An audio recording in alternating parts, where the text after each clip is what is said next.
ഹരിചന്ദന മഠം power motivation ചാനലിലേക്ക് ഏവർക്കും സ്വാഗതം. ജീവിത പ്രശ്നങ്ങൾക്കുള്ള പരിഹാര നിർദ്ദേശങ്ങൾക്കായി ഈ ചാനൽ സബ്സ്ക്രൈബ് ചെയ്യുക. വീഡിയോകൾ നോട്ടിഫിക്കേഷനായി ലഭിക്കുവാൻ ബെൽ ബട്ടൺ അമർത്തുക.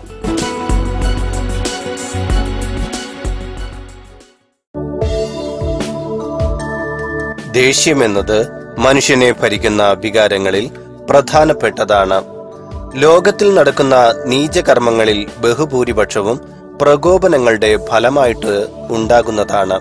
ഒരു വ്യക്തിയെ കോപത്തിന്റെ നെറുകയിൽ എത്തിക്കുവാനുള്ള വാക്കുകൾ പറയുകയോ പ്രവൃത്തികൾ ചെയ്യുകയോ ആണ് പ്രകോപനകാരികളുടെ രീതി. അതായത് മറ്റൊരാൾക്ക് അനിഷ്ടമാകുന്ന സാഹചര്യങ്ങളെ സൃഷ്ടിച്ച് കോപത്തീ വളർത്തുവാൻ പ്രകോപന സ്വഭാവമുള്ളവർ ശ്രമിക്കുമെന്ന് സാരം. പക്ഷേ ബുദ്ധിയുള്ളവർ ഇത്തരം സാഹചര്യങ്ങളെ വളരെ പെട്ടെന്ന് മനസ്സിലാക്കുകയും പ്രകോപനകാരികളുടെ വലയിൽ നിന്ന് തെന്നി മാറുകയും ചെയ്യും. സമൂഹത്തിന്റെ പല ഭാഗത്ത് പല വേഷങ്ങളിലാണ് ഇത്തരം പ്രകോപന ചിന്തകർ ഉയർന്നു വരുന്നത്.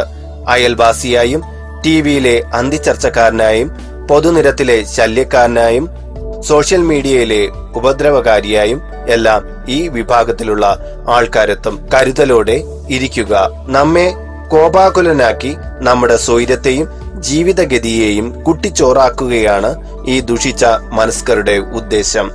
ഇവരുടെ കരുവാകാതിരിക്കുവാൻ ഇത്തരം വ്യക്തികളിൽ നിന്നും അവരുടെ സന്ദേശങ്ങളിൽ നിന്നും ഒഴിഞ്ഞു മാറുകയാണ് വേണ്ടത്. പ്രകോപനത്തെ നേരിടേണ്ടത് പ്രത്യാക്രമണത്തിലൂടെയല്ല, ആത്മസംയമനത്തോടെയാണ്. ഇത് ഒരിക്കലും മറക്കരുത്. ശുഭദിന ആശംസകളോടെ നിങ്ങളുടെ സ്വന്തം ഹരിചന്ദന മഠം RJ അയ്യർ.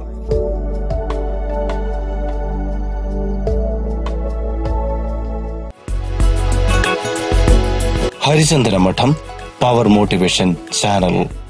ജീവിത പ്രശ്നങ്ങൾക്കുള്ള പരിഹാര നിർദ്ദേശങ്ങൾക്കായി ഈ ചാനൽ സബ്സ്ക്രൈബ് ചെയ്യുക. വീഡിയോകൾ നോട്ടിഫിക്കേഷനായി ലഭിക്കുവാൻ ബെൽ ബട്ടൺ അമർത്തുക.